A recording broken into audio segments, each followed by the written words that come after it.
Hi hello ನಮಸ್ತೆ ಸ್ನೇಹಿತರೆ, ನಾನು ನಿಮ್ಮ ನವೀನ್. ನನ್ನ ಒಂದು ಯೂಟ್ಯೂಬ್ ಚಾನಲ್ಗೆ ಸ್ವಾಗತ, ಡಿ ಜೆ ಕ್ಯಾಪಿಟಲ್. ಸೊ ಇದರಲ್ಲಿ ನಾನು ನಿಮಗೆ ಫೈನಾನ್ಷಿಯಲ್ ಅಡ್ವೈಸಸ್ನ ಕೊಡ್ತಾ ಹೋಗ್ತೀನಿ. ಸೊ ಯಾವುದೇ ರೀತಿಯ ಒಂದು ಫೈನಾನ್ಷಿಯಲ್ ಅಡ್ವೈಸಸ್ಗಾಗಿ ಈ ಚಾನಲ್ಗೆ ಸಬ್ಸ್ಕ್ರೈಬ್ ಮಾಡ್ಕೊಳ್ಳಿ. ಹಾಗೆ ಬೆಲ್ ಐಕಾನ್ನ ಕ್ಲಿಕ್ ಮಾಡೋದನ್ನ ಮರಿಬೇಡಿ. ಸೊ ನಿಮ್ಮ ಸ್ನೇಹಿತರೊಂದಿಗೆ ಶೇರ್ ಮಾಡೋದನ್ನ ಮರಿಬೇಡಿ, ಲೈಕ್ ಮಾಡೋದನ್ನ ಮರಿಬೇಡಿ ಅಂತ ಹೇಳ್ತಾ ಇವತ್ತಿನ ಒಂದು ವಿಡಿಯೋನ ಸ್ಟಾರ್ಟ್ ಮಾಡ್ತಾ ಇದ್ದೀನಿ. ಇವತ್ತೊಂದು ವಿಡಿಯೋ ಬಂದ್ಬಿಟ್ಟು ನಿಮಗೆ ನಾನು ತಿಳಿಸಿಕೊಡೋದು ಹೋಮ್ ಲೋನ್ ಬಗ್ಗೆ.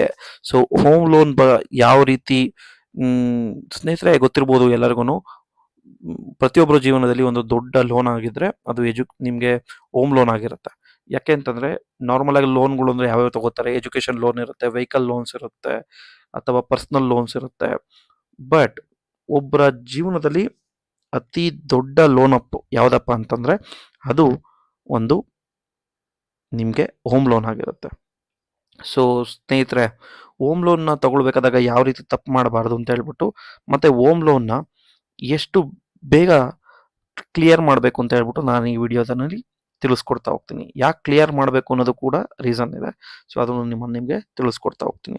ಸ್ನೇಹಿತರೆ, ಒಂದು ಬ್ಯಾಂಕಿಂದ ಕಾಲ್ ಬರುತ್ತೆ, ನಿಮ್ಮ ಹೋಮ್ ಲೋನ್ ಏನಿದೆ ಅದು ಅಪ್ರೂವ್ಡ್ ಆಗಿದೆ ಅಂತ. ಆವಾಗ ನಾವು ಸಂತೋಷ ಪಡ್ತೀವಲ್ಲ, ಆ ಸಂತೋಷ ಹೇಗಿರುತ್ತೆ ಅಂತಂದ್ರೆ ಅದನ್ನ ನೆನೆಸ್ಕೊಂಡಾಗ ಅನಿಸುತ್ತೆ, ಸೊ ಬೇರೆಯವರ ಸಾಲವನ್ನು ತೀರಿಸೋದಕ್ಕೆ ನಾವು ಯಾಕೆ ಇಷ್ಟೊಂದು ಸಂತೋಷ ಪಡಬೇಕು ಅಂತ ಅನಿಸುತ್ತೆ. ಯಾಕೆ ಅಂತ ನಾನು ನಿಮಗೆ ಕ್ಲಿಯರ್ ಆಗಿ ಎಕ್ಸ್ಪ್ಲೇನ್ ಮಾಡ್ತಾ ಹೋಗ್ತೀನಿ. ಅದ್ರ ಜೊತೆಗೆ ಸೊ ಈ ಒಂದು ವಿಡಿಯೋಗೆ ಹೋಗೋಕ್ಕಿಂತ ಮುಂಚೆ ನಿಮಗೆ ಕಾಂಪೌಂಡಿಂಗ್ ಇಂಟ್ರೆಸ್ಟ್ ಅದ್ರ ಬಗ್ಗೆ ನಿಮಗೆ ಸ್ವಲ್ಪ ತಿಳಿಸ್ಕೊಡ್ತೀನಿ, ಅಂತಂದ್ರೆ ಚಕ್ರ ಬಡ್ಡಿ ಬಗ್ಗೆ. ಸೊ ಯಾಕಪ್ಪ ಈ ಚಕ್ರ ಬಡ್ಡಿ ತಿಳಿಸ್ಕೊಡ್ತೀನಿ ಅಂತಂದ್ರೆ ತಿಳ್ಕೊಳ್ಳಿ. ಸೊ ನೀವೊಂದು 100 ರೂಪಾಯಿನ 8% ಅಥವಾ 10% ಬಡ್ಡಿ ದರದಲ್ಲಿ, 10% ಅಂತ ಇಟ್ಕೊಳ್ಳಿ, 10% ಬಡ್ಡಿ ದರದಲ್ಲಿ ನೀವೊಂದು ಬ್ಯಾಂಕಲ್ಲಿ ಇಡ್ತೀರಾ. ಸೊ ಕಾಂಪೌಂಡಿಂಗ್ ಇಂಟ್ರೆಸ್ಟಲ್ಲಿ. ಸೊ ಅದು ಒಂದು ವರ್ಷಕ್ಕೆ 110 ರೂಪಾಯಿ ಆಗುತ್ತೆ. ಓಕೆನಾ?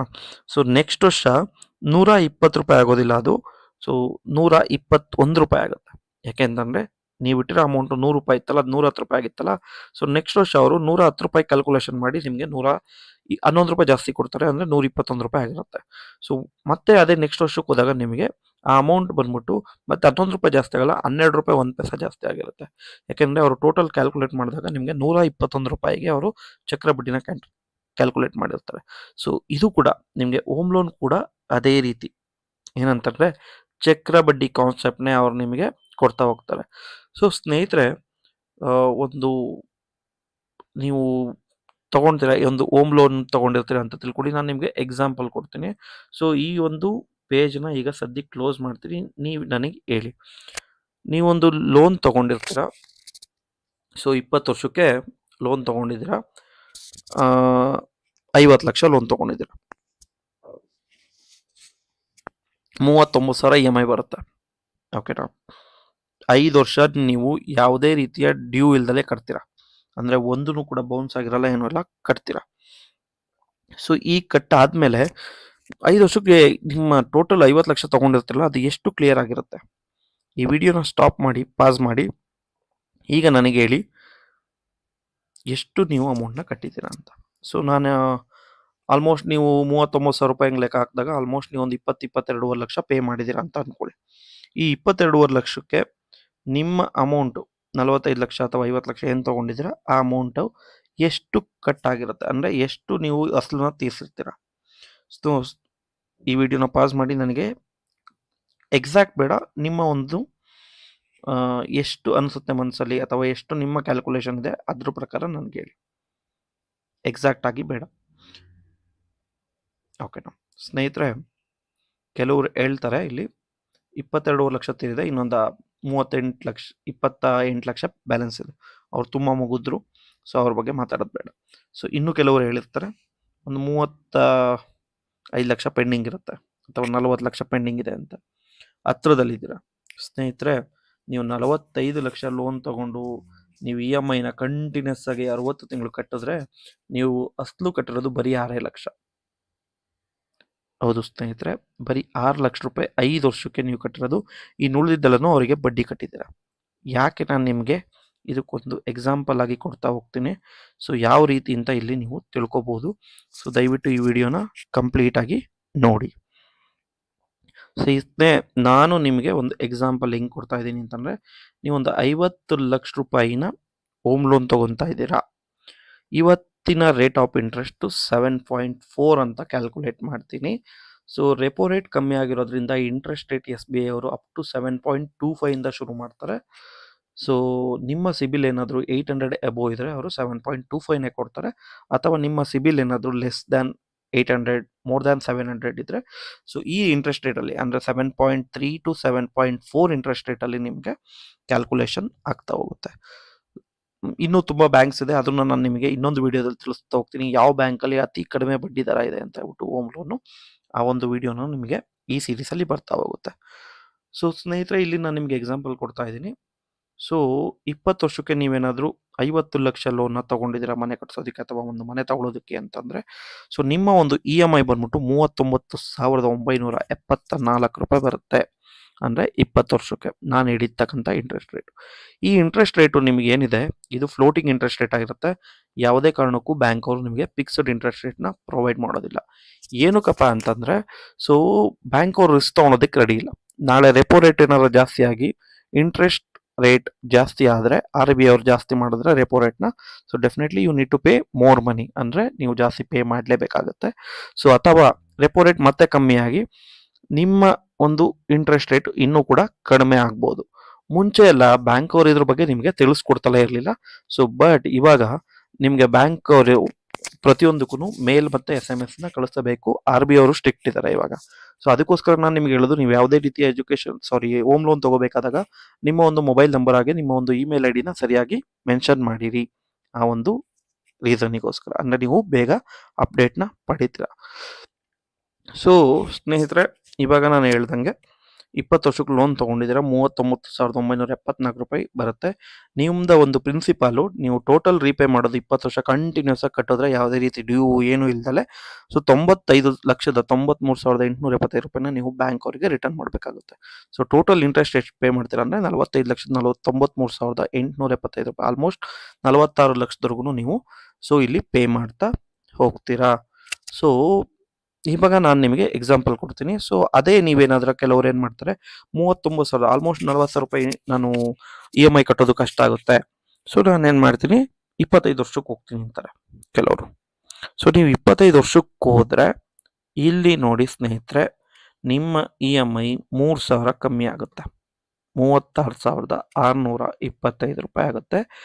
ಬಟ್ ನೀವು ತಗೊಂಡಿರ್ತಕ್ಕಂಥ 50 ಲಕ್ಷಕ್ಕೆ ನೀವು ಆಲ್ಮೋಸ್ಟ್ ಡಬಲ್ಗಿಂತ ಜಾಸ್ತಿನ ಅಮೌಂಟ್ನ ಬ್ಯಾಂಕ್ ಅವರಿಗೆ ರಿಟರ್ನ್ ಕಟ್ತೀರಾ ಈ ಒಂದು 25 ವರ್ಷಕ್ಕೆ. ಸೊ ಬ್ಯಾಂಕ್ ಅವರಿಗೆ ನೀವು ಪೇ ಮಾಡ್ತಕ್ಕಂಥ ಇಂಟ್ರೆಸ್ಟ್ ಬಂದ್ಬಿಟ್ಟು 59,87,483 ರೂಪಾಯಿ.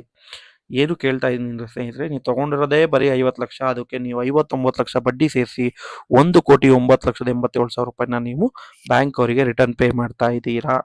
ಸೊ ಇನ್ನೂ ಕೆಲವರು ಹೇಳ್ತಾರೆ 36,000 ರೂಪಾಯಿನೂ ಜಾಸ್ತಿ ಆಯಿತು, ನನಗೆ ಇನ್ನೂ EMI ಕಮ್ಮಿ ಆಗಬೇಕು ಅಂತ ಹೇಳ್ಬಿಟ್ಟು 30 ವರ್ಷಕ್ಕೆ ಹೋಗ್ತಾರೆ ಸ್ನೇಹಿತರೆ. ಆ 30 ವರ್ಷಕ್ಕೆ ಹೋದರೆ ನಿಮಗೆ 34,000 ರೂಪಾಯಿ ಬರುತ್ತೆ, ಇನ್ನೂ 2,000 ರೂಪಾಯಿ EMI ಕಮ್ಮಿ ಆಯಿತು, ಈ ಅಮೌಂಟ್ನ ಬೇರೆ ಕಡೆ ಇನ್ವೆಸ್ಟ್ ಮಾಡೋಣ ಅಂತ ಅಂದ್ಕೊಂಡಿರ್ತೀರ.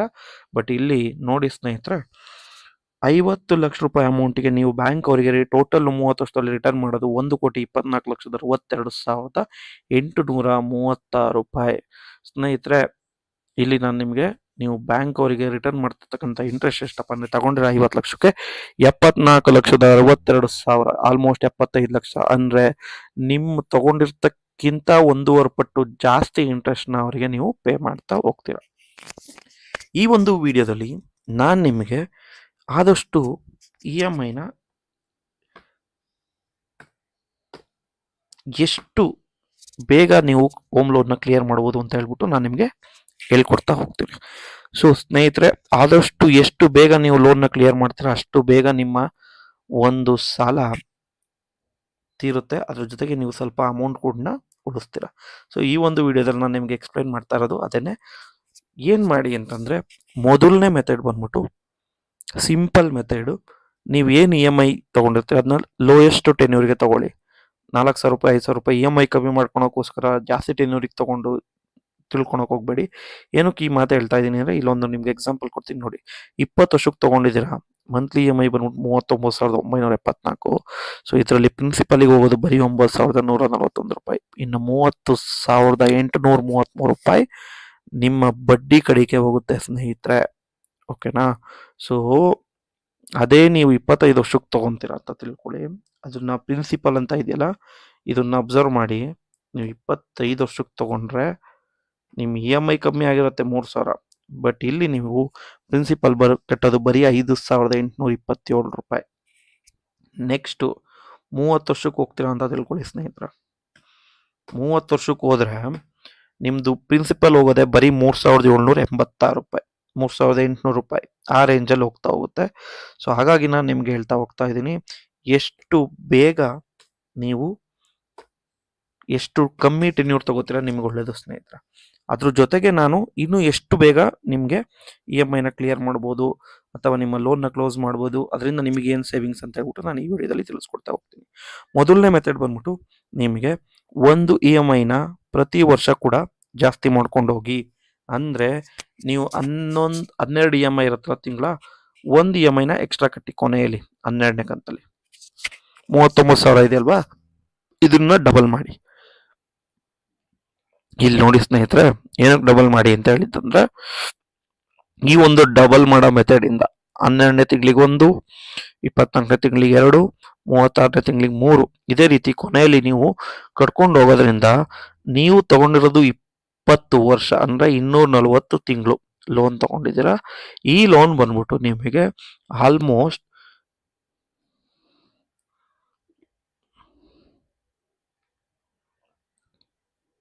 204 ಅಂದ್ರೆ 3 ವರ್ಷ ಮುಂಚೆನೆ ತೀರುತ್ತೆ. ಅಂದ್ರೆ 17 ವರ್ಷಕ್ಕೆ ಕ್ಲೋಸ್ ಆಗುತ್ತೆ. ಈ ಒಂದು 17 ವರ್ಷಕ್ಕೆ ಕ್ಲೋಸ್ ಮಾಡೋದ್ರಿಂದ ನಿಮಗೇನಪ್ಪ ಲಾಭ ಅಂತ ನೋಡಿದಾಗ, ನೀವು ಇಲ್ಲಿ ಆಲ್ಮೋಸ್ಟ್ 240ಕ್ಕೆ ತಗೊಂಡು 16 ಲಕ್ಷ ರೂಪಾಯಿನ ಸೇವ್ ಮಾಡ್ತೀರಾ ಸ್ನೇಹಿತರೆ. 20 ವರ್ಷಕ್ಕೆ ತಗೊಂಡು 17 ವರ್ಷಕ್ಕೆ ತೀರಿಸಿದ್ರೆ 16 ಲಕ್ಷ ನಿಮಗೆ ಇಂಟ್ರೆಸ್ಟ್ ಉಳಿಯುತ್ತೆ, ನಾನು ಹೇಳಿರ್ತಕ್ಕಂಥ ಮೆಥಡ್ನ ಯೂಸ್ ಮಾಡಿದ್ರೆ. ಓಕೆನಾ? ಈ ಒಂದು ಮೆಥಡಲ್ಲಿ ನೀವು 45,93,875 ರೂಪಾಯಿ ಇಂಟ್ರೆಸ್ಟ್ ಪೇ ಮಾಡಬೇಕಾಗಿತ್ತು. ಸೊ 3 ವರ್ಷಕ್ಕೆ ಕ್ಲಿಯರ್ ಮಾಡೋದ್ರಿಂದ, 3 ವರ್ಷ ಬೇಗ ಕ್ಲಿಯರ್ ಮಾಡೋದ್ರಿಂದ 16 ಲಕ್ಷ ಇಂಟ್ರೆಸ್ಟ್ ನಿಮಗೆ ಸೇವ್ ಆಯಿತು ಸ್ನೇಹಿತರೆ. ಸೊ ಇನ್ನು ನೀವು ಬ್ಯಾಂಕ್ ಅವ್ರಿಗೆ ಕಟ್ಟೋದು ಬರೀ 30 ಲಕ್ಷ ಹತ್ತತ್ರ. ಓಕೆನಾ? ಹತ್ತತ್ರ 30 ಲಕ್ಷ ರೂಪಾಯಿ ಕಟ್ತೀರಾ. ಸೊ ಇನ್ನೊಂದು ಮೆಥಡ್ನ, ಎಸ್, ಇದು ನಿಮಗೆ ಒಂದು ಮೊದಲನೇ ಮೆಥಡ್ ಸ್ನೇಹಿತರೆ. ಎರಡನೇ ಮೆಥಡ್ನ ನಾನು ಸೀರೀಸ್ 2 ಅಲ್ಲಿ ನಾನು ನಿಮಗೆ ತಿಳಿಸ್ಕೊಡ್ತಾ ಹೋಗ್ತೀನಿ. ಎರಡನೇ ಮೆಥಡ್ ಯಾವ ರೀತಿ ಯೂಸ್ ಮಾಡೋದು ಅಂತ ಹೇಳ್ಬಿಟ್ಟು. ಅದಕ್ಕಿಂತ ಮುಂಚೆ ದಯವಿಟ್ಟು ನನ್ನ ಚಾನಲ್ಗೆ ಯಾರು ಇನ್ನೂ ಸಬ್ಸ್ಕ್ರೈಬ್ ಮಾಡ್ಕೊಂಡಿಲ್ಲ ಮಾಡ್ಕೊಳ್ಳಿ. ಹಾಗೆಯೇ ನಿಮ್ಮ ಸ್ನೇಹಿತರಿಗೆ ಅಥವಾ ನಿಮ್ಮ ಸಂಬಂಧಿಕರು ಯಾರಾದರೂ ಹೋಮ್ ಲೋನ್ ತೊಗೋಬೇಕು ಅಂತ ಇದ್ದರೆ, ನಿಮ್ಮ ಸ್ನೇಹಿತರು ಯಾರು ಹೋಮ್ ಲೋನ್ ತೊಗೋಬೇಕಂತಿದ್ರೆ ಅಥವಾ ನಿಮ್ಮ ಫ್ಯಾಮಿಲಿಯವರು ಯಾರು ಹೋಮ್ ಲೋನ್ ತೊಗೋಬೇಕು ಅಂತಿದ್ರೆ, ದಯವಿಟ್ಟು ಈ ಒಂದು ವಿಡಿಯೋನ ಅವರಿಗೆ ಶೇರ್ ಮಾಡಿ. ಸೊ ನನಗೆ ಒಂದು ಸಪೋರ್ಟ್ ಮಾಡಿ ಅಂತ ಕೇಳ್ತಾ ಇದ್ದೀನಿ. ಸೊ ಧನ್ಯವಾದಗಳು ಸ್ನೇಹಿತರೆ. ಪಾರ್ಟ್ 2 ನಿಮಗೆ ಯಾವ ರೀತಿ ಇನ್ನೊಂದು ಮೆಥಡ್ ಅಂತ ಹೇಳ್ಬಿಟ್ಟು ನಾನು ನಿಮಗೆ ಆದಷ್ಟು ಬೇಗನೆ ತಿಳಿಸ್ಕೊಡ್ತೀನಿ. ಪಾರ್ಟ್ 2 ವಿಡಿಯೋನು ಕೂಡ ಆಲ್ರೆಡಿ ನಿಮಗೆ ವಿತಿನ್ 2-3 ಡೇಸಲ್ಲಿ ಅಪ್ಡೇಟ್ ಆಗುತ್ತೆ ಸ್ನೇಹಿತರೆ. ಧನ್ಯವಾದಗಳು.